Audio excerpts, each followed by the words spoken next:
r/AskReddit. Parents of Reddit, what's your best example of reversed psychology on your kids that actually worked?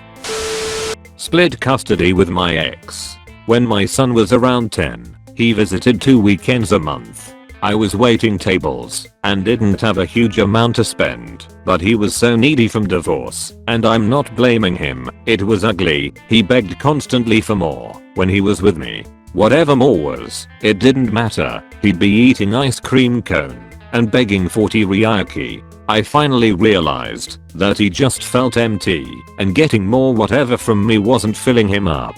His next visit I handed him $100 in cash and told him it was our food/fun budget for 3 days and 2 nights, and he was in charge of it. I bought him his own wallet to carry. We figured out how many times we were going to eat and what we were going to do, and he paid. He got to keep whatever money he had left, thought he was rich, then realized just how much everything cost. Well, shoe on other foot then. If we had no money for food, we ate leftovers, and I didn't contribute more to pot. After a few weekends of running short or not getting something he actually wanted because he was foolish with funds, he started to really think about how to spend that money. He budgeted and kept to his budget, and a few times he actually went home with a little cash for his private stash. Many years later, he thanked me for this. It really changed the way he thought about money and love. Took my 3-year-old son to one of those doctor's visits where he was going to get a shot. He was worried about the shot on the whole drive over, almost to the point of tears. We get to the doctor's office and a nurse subtly lets me know that my son is not just scheduled for 1 shot, but 5 of them in the same visit. I turn to my son with an exaggerated smile and tell him, good news. They figured out how to take that 1 big shot you were going to get and instead break it up into these 5 little tiny shots, so it won't hurt nearly as much. You could see the relief wash over his face. He stopped squirming and relaxed completely. He took the first shot and even smiled and said it's true. The small ones don't hurt. We actually made it through the 3rd shot before the effect wore off and reality kicked in. Still, I counted it as a victory. One day when I was going to the doctor, my dad told me I was going to get 3 shots, and he said it just to mess with me. I was about 9 and I could handle shots but cry, but I was still a little nervous because he was giggling like he was telling a joke. I kept telling him there was no way I would ever get 3 shots at once. 1 shot makes me cry a lot, so why would they give me 3? He gave up and was like, they actually wouldn't give you that many at once, so you'll be fine. Well, we went to the doc and the nurse said I was due for 3 shots. I watched the color drain out of my dad's face. That was the only time they've ever had 2 nurses hold me down while another nurse administered the shot. I was livid to say the least. It seemed like the minute my son realized he was going through puberty, he developed a need to show everyone how strong he was, usually by carrying things. Now, my son was a rather small, wiry, hyperkinetic kid, not at all a football player or weightlifter type. Yet I noticed starting when he was around 13 that if something heavy or heavy-ish needed moving, he was always right there with a need to show he could do it.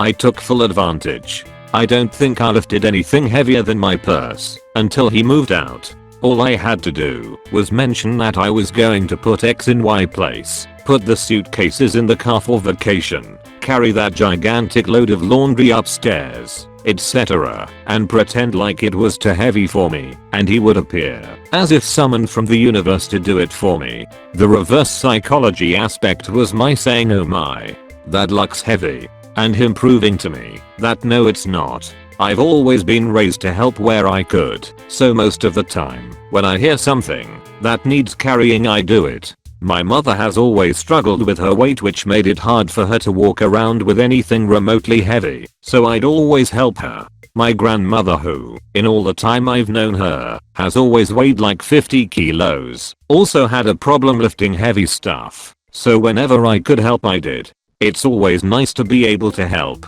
but I'd never let them think that I helped because I thought they were incapable. I always just bragged really loudly and say stuff like Arnold Schwarzenegger, coming through to make it seem like I just wanted to show off, lol. Edit. Thank you for the gold, kind stranger. I don't know what this does, but it does put a smile on my face. Our kiddo skipped out on trying a lot of the more dangerous things because I told him to do them in my most evil voice. Try that piece of gum you found under the table. I bet it's still delicious. Mwahaha. Stick a fork in the electric outlet. I bet it makes a fun noise. Mwahaha. Take 3 cupcakes instead of just 1. It will make your tummy feel great. Mwahaha. Somehow an evil voice telling the kiddo to do something makes him realize it would actually hurt him, when me just saying, don't do that means maybe it's fun, but you're just not allowed. And now it's part of a fun game. Daddy, give me a test. And then I either give him a piece of good advice or bad advice, and he stops and thinks about the consequences, and tells me whether I'm being good or evil. It really puts him in a smart frame of mind instead of the borderline suicidal attitude he started out with. My younger brother had a general lack of confidence and had stammering problems when facing an audience when he was in middle school. His earliest participation saw no success and he became further embroiled in self-loathing and general listlessness. I started to convince him to participate in more and more debates by telling him that whenever he'll face a defeat, we'll go somewhere and have a nice eat out or do something fun. Thinking probably that he wasn't perhaps very good at it, he started trying his hand at every single debate thereafter. Every time he lost, we used engage in some fun activity to his liking, and that just gave him the initial push into further involvement in the debating scene of his school. Eventually, he got good at it and started winning competitions after competitions. He's in his final year of schooling, is the best speaker of his school, has won several awards as testimony, has won slam poetry competitions, and even secured an international medal in an English Olympiad. We do fun activities now too, but to celebrate his victories of course. Yay. Here's a great one I learned a few years ago that is like magic. Your kid will hit an age where they will have unconsolable meltdowns where their brains just cease to function and they can't be comforted or calmed. Just ask, do you want to play a game? And they'll go yes through the snot bubbles. Then look around the room and ask them to find 3 blue things. They'll find them. Then 2 orange things, etc. They will calm down so quickly. Sometimes I skip the game request and just ask my son to find the objects. This is actually a tactic used by adults during panic attacks. Something about naming or counting objects and colors. Point 1 red sign, 2 blackbirds, 3 purple flowers triggers another part of the brain that can rationalize or something and helps to calm you down when you can't. I've used it myself. There's an article with science and stuff explaining this if you want to read more. This literally happened just last night. My 3-year-old daughter didn't want to get ready for bed. This is how it went down. Me, K, time to go to bed. Daughter, I don't want to go to bed. Let's play a game instead. Me, no, it's too late. Daughter, PCE, I'm not tired. Me, alright, let's see who can get ready for bed the fastest. Daughter, thinks about it for a few seconds. No, that's not a game. Me, in a really excited voice. No, seriously. Let's see who can get ready the fastest. I bet I will beat you. Daughter, gets a huge grin on her face. No you won't. Let's go. And she races me up the stairs and gets her pajamas on and brushes her teeth faster than ever. Hopefully this one will work again in the future. She is awkwardly competitive about a lot of things and like to treat most things as a race. We have to tell her all the time that everything is not a race. Probably not helping using this tactic above, but whatever.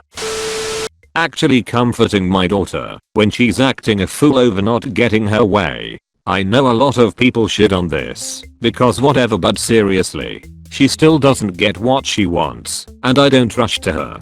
I stay with her when she tantrums and after a few seconds she runs to me for a hug. I grab her up and it gives us the chance to talk through why she isn't getting her way and how she can deal with it better than tantruming. I get hella compliments on how well behaved my kid and I'm 100% convinced it's because of little things like this. So many people told me I should let her tantrum it out in the other room. Nah man. Have a little compassion and talk to your kids like they're actually human. Shit works. Edit. OMG gold. I don't even have a speech prepared. When I was a toddler, I had cancer and had to spend a lot of time in a children's hospital.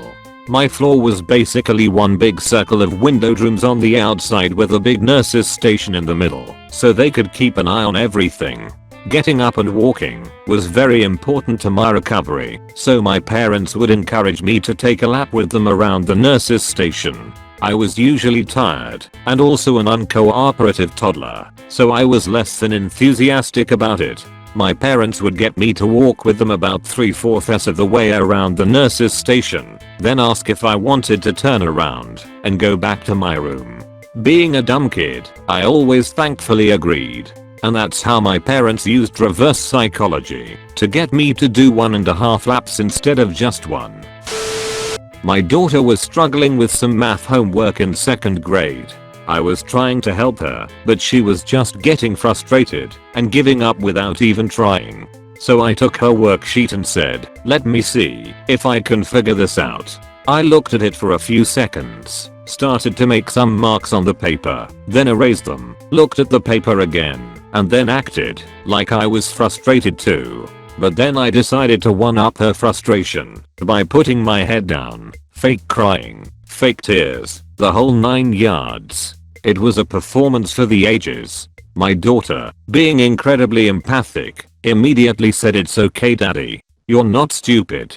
I'll show you how to do it." I lifted my head up, dried my tears, and proceeded to let my daughter teach me how to do 2nd grade math. Turns out she knew more than she was letting on, but was either just tired or being lazy. Math is now one of her strongest subjects and she actually enjoys doing it. While eating ice cream in the kitchen in the middle of the night, my son came in unexpectedly, busted, and this was the last of it. I did not want to share. "What are you eating?" "Ice cream." "Want some?" "Sure." I hold out my bowl. "There aren't many nuts in it. You can pick around them." He recoils. "I don't want it." I sigh impatiently and hold out a spoonful. "Just try it. You'll like it." He gets mad. "You know I hate nuts, Mom." "I don't want it. Now leave me alone." "Fine." I snap as he stomped out of the room. "But it wouldn't have killed you to just try one bite." The thing is, I hate nuts more than he did, and my whole family knows it. There were no nuts. It was chocolate fudge. I still can't believe that worked. I'm still waiting on the results of this, but a while ago I pulled a Calvin's mom. I didn't want my kid brother influenced by our dad's return to smoking, and my mom just made it so taboo to talk about. They're divorced. So once, when we were home alone, I gave him a cigarette and told him to breathe in so that he could feel it in his lungs. This poor child took this huge drag off this cig and coughed up a storm.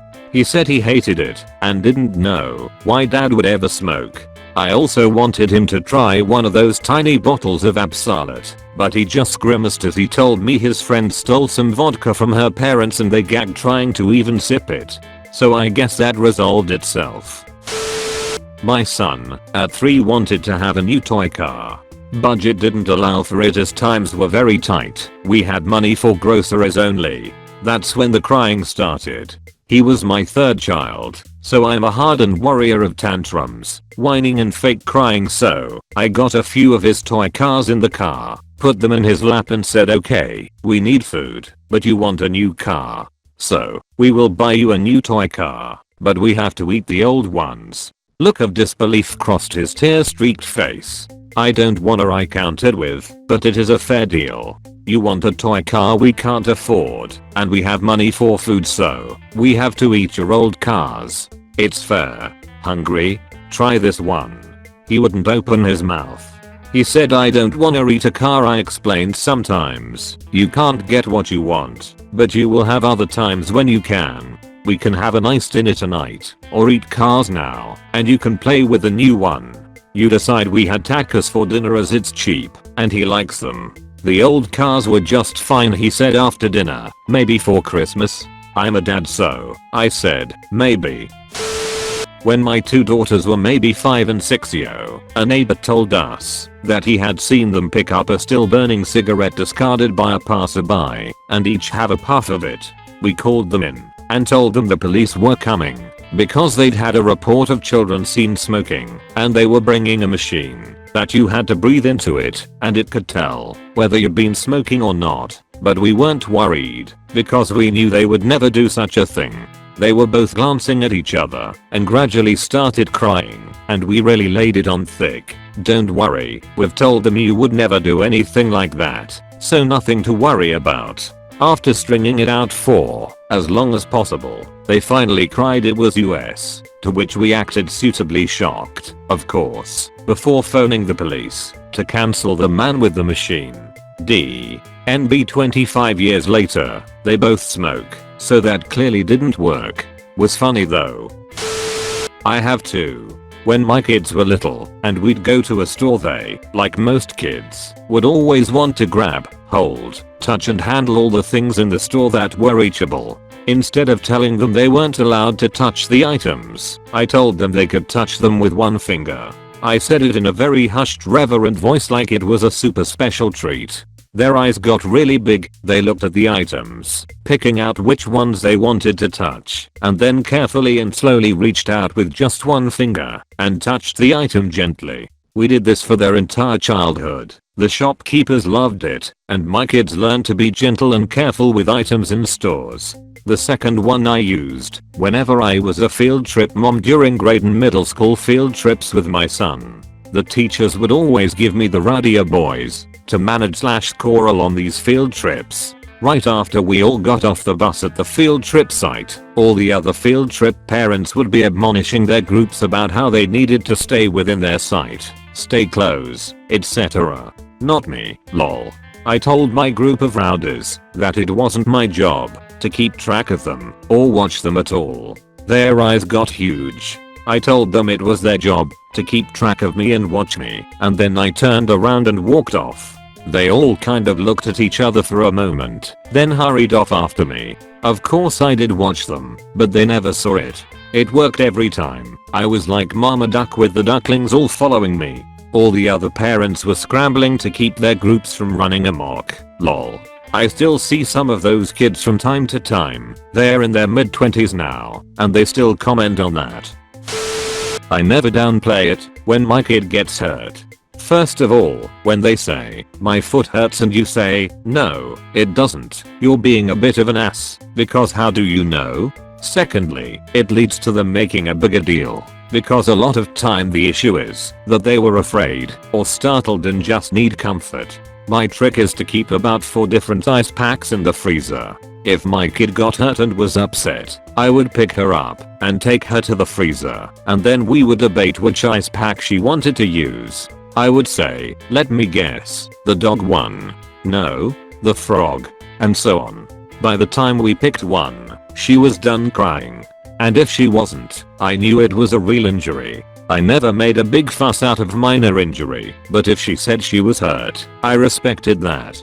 It got to the point that when she would fall, I would say, "Do you want something cold for it?" And she would think about it and then say, "No, I'm actually fine." When my siblings and I would fight amongst ourselves, my mom would scold us and tell us that we had no business interacting with each other. We were told to go to our rooms and not associate with one another at all because there was just no need for us to socialize with our siblings. Oddly enough, it really helped us calm down quickly and come around to apologizing to each other on our own terms with no pressure. Usually within 10 minutes of my mom separating us, we were over it and ready to be civil again. My mom did this because her parents took the opposite approach when dealing with her and her sister. They'd get in horrible fights and their parents would try to force them to get along and be close. It had a toxic effect on their relationship for a long time. This is not advice for reverse psychology, but it's a parenting strategy set up to avoid situations where reverse psychology, which, by definition is a fallback technique, is tempting. As a parent, do not create scenarios where your children have to make choices.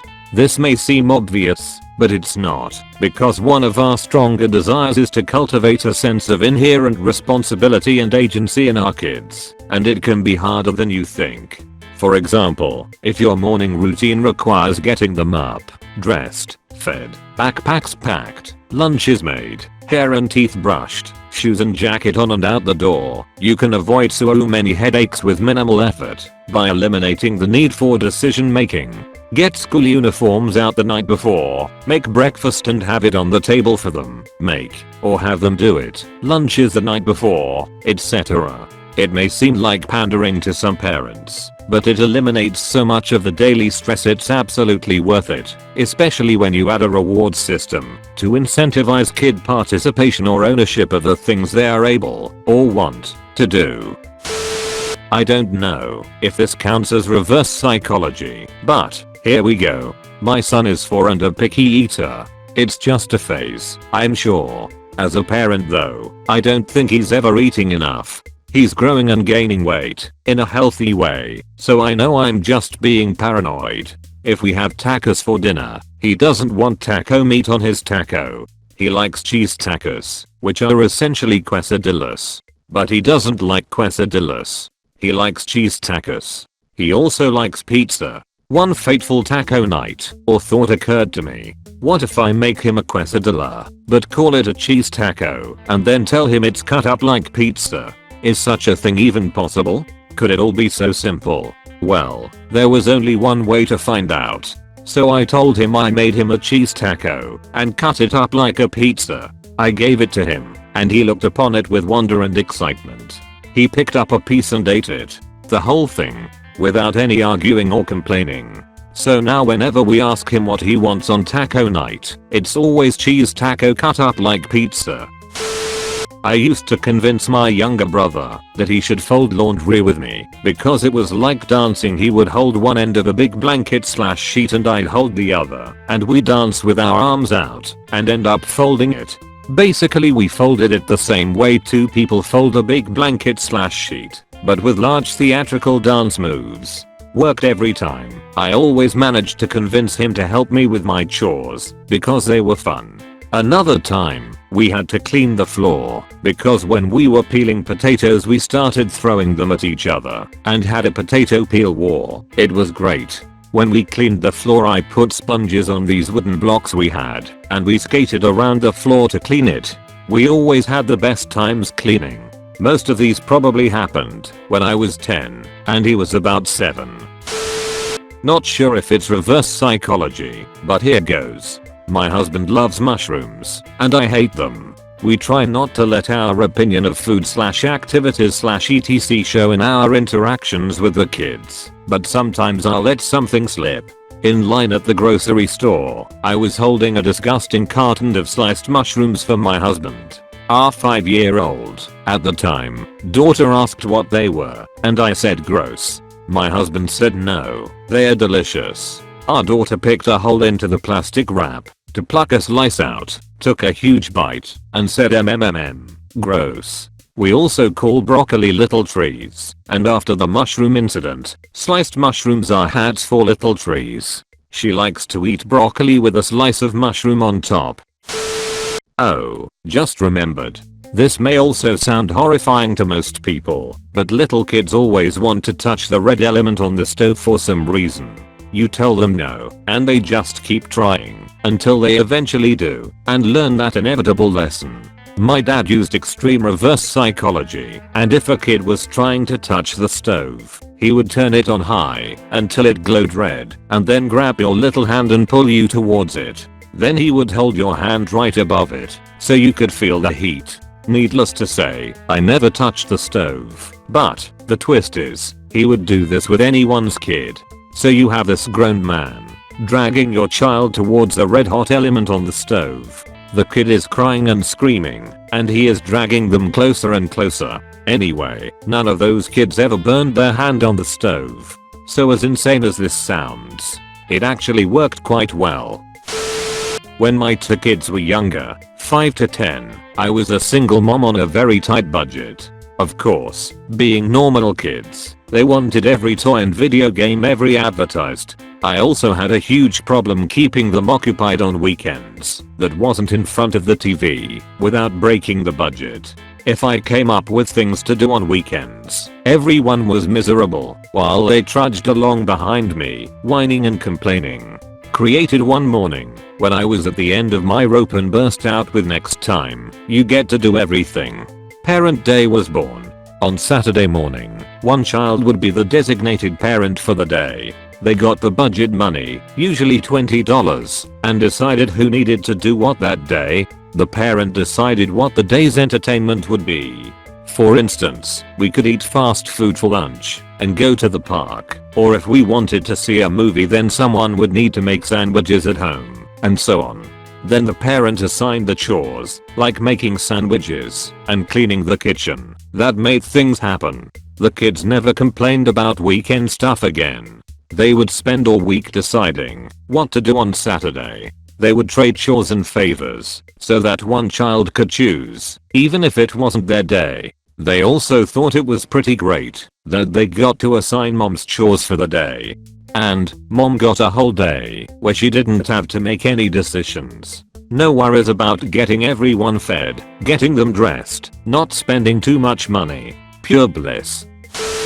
Not a parent, but I was a girl guide leader for many years. My group was 9 to 12 girls. Great kids, mostly behaved themselves because they knew that if they did, they got to do cool stuff. Anyway, we would sometimes take them cabin camping in the winter. So sleep and most meals indoors, and lots of activities outdoors. This was in Montreal, so it gets dangerously cold and girls that age are fairly bad at keeping in body heat. So they had to wear a sweater inside their snowsuit, non-negotiable. We explained the reasons, but they'd whine because it was bulky and made them look fat, and it was their hands and feet that got cold, so it was pointless, etc. So we'd get a lot of girls saying they hadn't packed a sweater. I knew most of them were lying, but I didn't have the time or desire to go through everyone's pack. As an adult, I would always pack 2 sweaters. My favorite was really warm, but it was also pretty garish. So I'd just stand in the doorway, and every time a girl would say she didn't have a sweater, I would offer to lend her mine. They would take one look at it and decide their sweater wasn't so bad after all. It was like magic. And the best part was when one girl who didn't have the best home life actually came to camp without a sweater, I could just matter-of-factly lend her mine without singling her out in any way. Thank you so much for watching the whole video. Please leave a like and subscribe.